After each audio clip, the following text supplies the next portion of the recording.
Greetings, ladies and gentlemen, boys, girls, kings, queens, peasants, and pussy poppers. It's your boy Cliff the Gift, slinging that wood, not that stick. Your man might keep it 100, but you see me, I'ma give you that extra inch. By the yard is hard, but by the inch, everything's a cinch. You see, I'm gonna go ahead and let my people introduce themselves right now. I'm cracking them up. We got a guest in the building. Go ahead and introduce yourself, young lady. Hi, I'm Jazi. Come on, man. No catchphrase. I'm I Jazi. Jazzy, tell them you got a brand or anything? Just put your quick little spiel out there. Just tell I'm them who you Jazi. are. All the way from the A. Hello. The A, you know what I'm saying? So, let me stop. I'm just playing. But yeah, I'm a clothing designer and artist. The name of my brand is Pretty Thuggish. Pew, pew, pew. Yeah. Rip there, So, rip yeah. there. Y'all follow me at JazzyJ_Thug Life, okay? What y'all don't know about Jazz is that our face mask that we got that we selling right now. Go ahead, click the link in the bio, and make sure that you type in the promo code Cliff Notes at checkout, and it's gonna give you $5 off. You know what I'm saying? We selling masks right there, and y'all can go on there and log in and get them. But go ahead and introduce yourself, my young brother. Yeah, man, it's your boy T Rich, you funky dog head bitch. Once again, we coming back live and direct, man. We down a brother tonight. Our boy Jaleel is taking care of some personal matters, but we send our love to you, my brother. Can't wait to have you back on here. But we do have a special friend of the show in, so we're gonna try and make it do what it do tonight. You know, Hold it down. She gonna hold it down.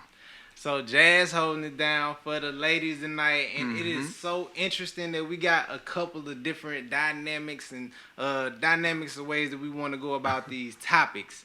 The first thing that we wanted to dive into that was interesting and ain't got nothing to do with none of our goddamn business, but it's just some good topic of discussion. But Offset, who is black men don't cheat. You know what I'm saying? He's amigo. He's amigo.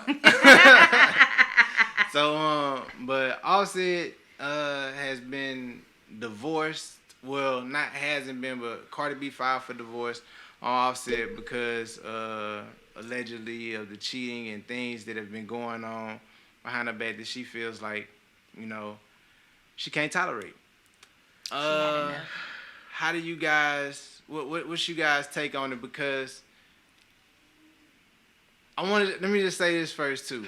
A couple weeks ago, we covered a story about Jada Pinkett and Will Smith. And It was more than a couple weeks ago, but it was a while ago we did. It was a while it, ago, yeah. I guess we could say a while ago. But I just want to attack both situations with the same energy. So how do you guys feel? What you got to say, Jazz? I want him to start. Oh, dang. I'm just saying. Oh, okay. That's how we feel. We just going to delegate the first take to me. Come on, that's brother. Fine. That's fine. Step up. Honestly, man, I don't feel no type of way about it. Really, it's basic relationship shit. Right. If your marriage isn't strong from the beginning, it's bound to fail anyway, because even when it is strong, it's still bound to fail. So you got to understand what you're up against. A marriage is hard work.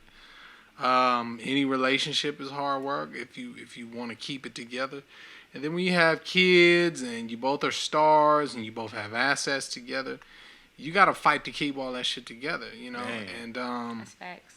when people try and compare the Jada situation with the Cardi situation, not to say that there wasn't enough fighting in either situation, but you obviously see when you have time invested and you have certain amount of assets, it's hard to let that shit go, and I'm not trying to compare the two, but I would say that given everything that Will and Jada has tied into their marriage, it's like you can understand why they have a specific dynamic.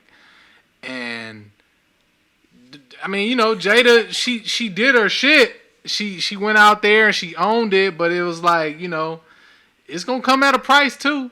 You think that's like in a way like, man, Cardi, like, well, shit, I don't want to get that far down the road before it get to that point. You know what I'm saying? Who knows? And, who knows? And then I think that's like why a lot of relationships I think these days are called off so early and prematurely before. I mean, people.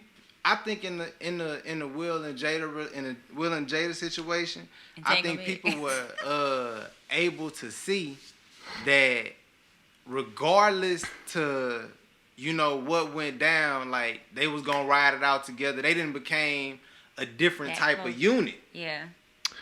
Didn't nobody respect that either. They just was clowning Jada, in my opinion. No, they was clowning Will. It's clowning Will. But that was clowning Will her too, though. You know what I mean? Like people didn't. She deserved respect for that because she didn't even have to say nothing.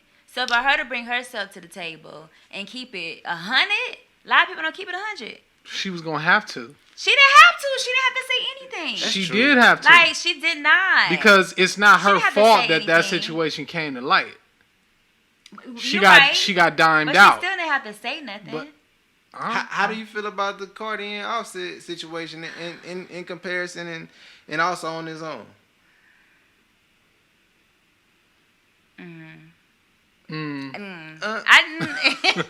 It's just annoying, honestly. Like I think people, it's annoying as fuck. Like just the cheating thing. Like I don't understand why people were rooting for them though.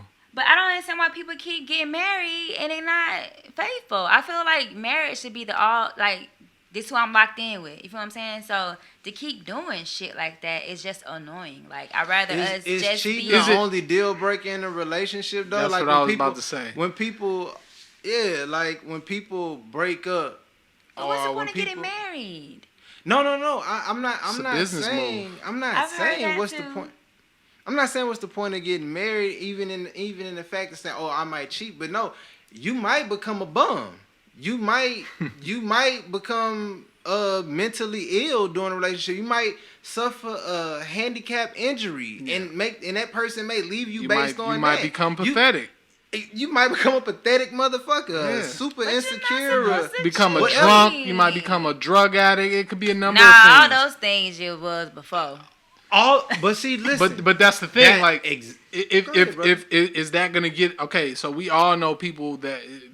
Let's take a rapper for instance.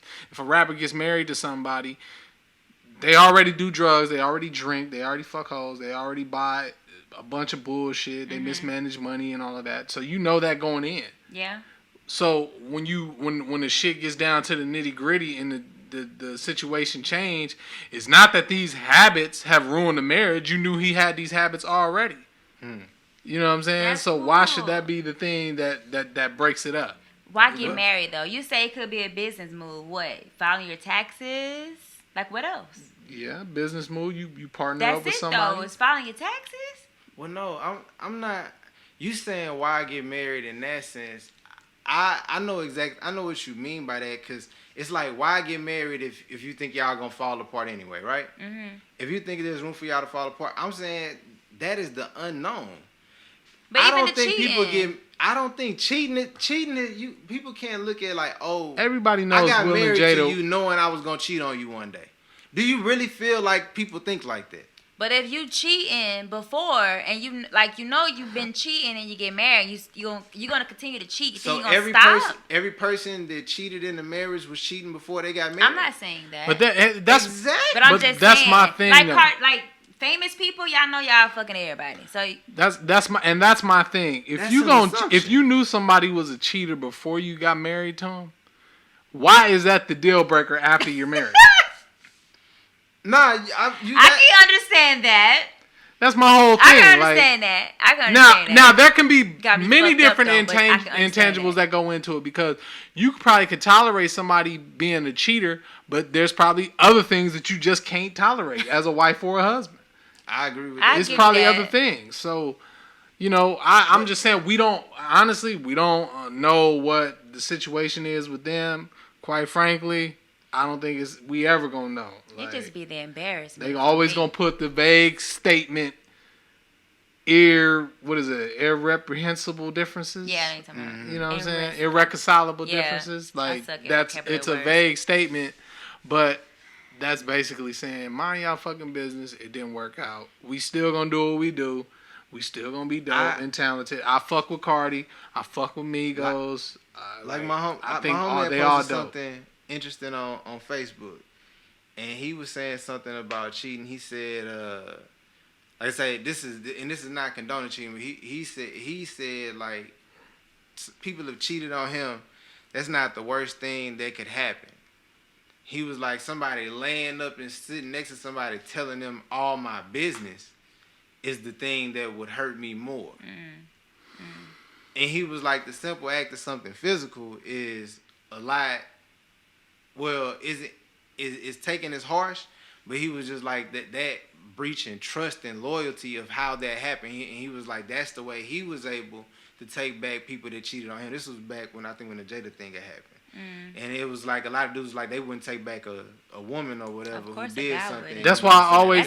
That's why I don't understand when women be like, like I got a 90-day rule and if a nigga want this, he gotta make it official with me and this and this and that. And I'm just like, that's what are y'all saying? Like, so you mean to tell me you would share all of your mind and spirituality and your deepest, darkest secrets with somebody, and you will leave physicality last? That's the bizarre shit with me. So I mean, I don't know. Everybody's different. Speak on that. I'm a weirdo. Do you have a retort? Like my friends already say I'm weird. I don't care. In which way? I don't care. Being intimate is just on a whole another level to me. Like, period. I don't care about I'm an open book.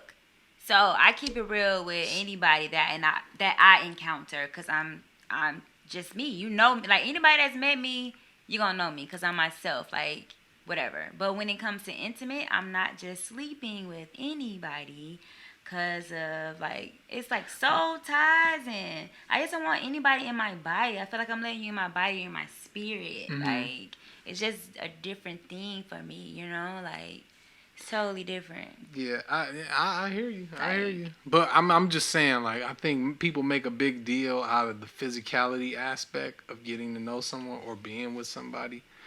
And honestly, it's like sometimes a relationship is wavering on whether or not you're going to let them into that aspect, you know? A lot of times we base even the initial point of being close to somebody on something so small that is actually astonishing, the way that you'll pass over a good person and looking at something so little. Like, just to give a higher example of it, but a girl posting, if you're interested in me for a first date, you can't take me to somewhere like Chili's. Or, some shit like that. You know what I'm saying? Like, that wouldn't be a first date if you definitely interested in me. It's like, well, if you think that she want maestros the first date. Maestros is good. How do you expect this of somebody who has a value themselves? You hear what she just? It is good. But you hear what she just said though? It was good. That lets you know that women are going on a date for their own interest. They're not going for the interest of both of y'all. But what did I say about Chili's? I said something about Chili's too. Yeah, she said she liked the margaritas. Yeah. There. What I'm saying is like, okay, you tripping off a nigga not wanting to take you to some upscale spot for a first date. But if I take you on this upscale spot on this first date and I'm not getting in return what I came for, like I'm not talking about like I'm talking about, can we have a real I'm talking about, can we have a real conversation? Can hold a conversation? Can I have a real experience? Right. If I'm paying all of this, can I have at least a real experience? Yeah. Like, can the conversation be good? Yeah. Can we have laughs? Yeah. You know, aside from the food, because I definitely want the food to be good, because I'm not just going just for you. I'm going for me too. Right. You know what I'm saying? Like, so that's the thing. Like, if I'm going and I'm spending $80 to $100 for a goddamn steak, and you just sitting over here quiet looking at your phone all night, I'm gonna feel like, I'd be mad. Bitch, you got me fucked I'd be mad. up. Like, yeah. Now that's why I say, like, because I seen a post similar to that. Like, no, I don't do coffee and lunch dates for a first date. Like, no, you better take me out to dinner and this and this and that. And it's like, well, nah, bitch. Like, this coffee date or this lunch date is finna be the bumper, or it's gonna be the pilot to see if we really finna go on a date. You know what I'm saying? Because if you born over coffee, you not exactly. I be tripping off of, sorry to cut you off, I be tripping off of conversations like this because my best friend is a male, so we have these type of conversations all the time. And I trip out when I hear things like that because he say the same thing because I'm not like that. And so I think maybe I get a hard time or things go kind of like left with me because there's so many women like that. Like the coffee shop, I'm over here like, yeah, like that sounds cool. Like I think the coffee shop I be with this shit because you're right. I don't want you to take me to a fancy ass restaurant because I did it before. Like trying to be like, oh, I'm gonna give me a free meal. This nigga was hella weird. Like when I seen him, I should have went out the front door. Wants you to do you know what I'm saying? But we was at like we was in Riverside. What it's called? It's a hotel with food. What's the? It's like some. All hotels have food. It's some like I can't think of the name of it right now. Anyways, it's some hotel at downtown Riverside. It's like it's really fancy. I can't remember. Shit, Riverside. But I'm like, shoot, the food gonna be bomb, and like the food was like expensive, like the wine, like everything. But I was like dying slowly on the inside, and ever since then, like I'm not just about to go on a date because of food, because it was a horrible, and I wanted to, and you know it take a long time to get your food. You know they bring everything out literally like, one by one. Like, with this person oh my gosh, it was horrible. It was horrible. Yeah. And I'm not even really gonna jump. I'm not jumping conversations all the way, but we're going to talk about this to another thing.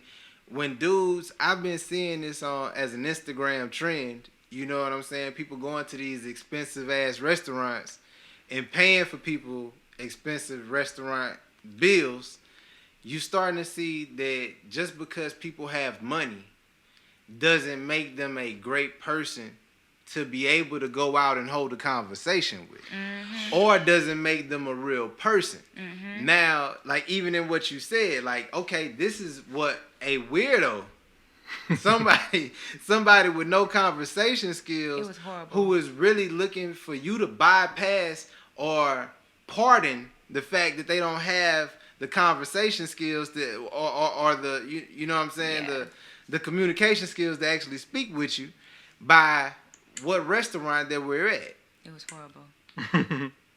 And it's like, man, as in doing this, you start seeing that more and more people are looking in this type of society to go with.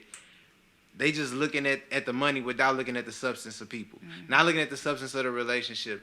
Like you would rather be slapped around the house. Another thing that we talked about, you know what I'm saying? When you go back and look at these older times, domestic abuse was a thing. Like, okay, you want to be treated like how they said, you want to be treated like your great grandmother or whatever, like that. I'm not about to play with you. We laughing at this shit, man. It's really not funny. But it was like, go fix me a sandwich. You know, if you don't, you know what I'm saying? Like on some shit like that used to happen, and there weren't rights and things like that for people. Yeah. And for certain genders, and it has been a fight. And I'm like, man, we got to look at the good and the bad of how all of this is turned around. And not saying like looking at the good and the bad, and just saying like you have the wisdom to learn from the old. Which is like that's the bad things you look at and turn into good, and now you have the good of the freedom. You have that freedom to do what you want to do, but you also had this bad to look at to keep your ass in check, to seeing how much freedom can give you. You feel me? Yeah.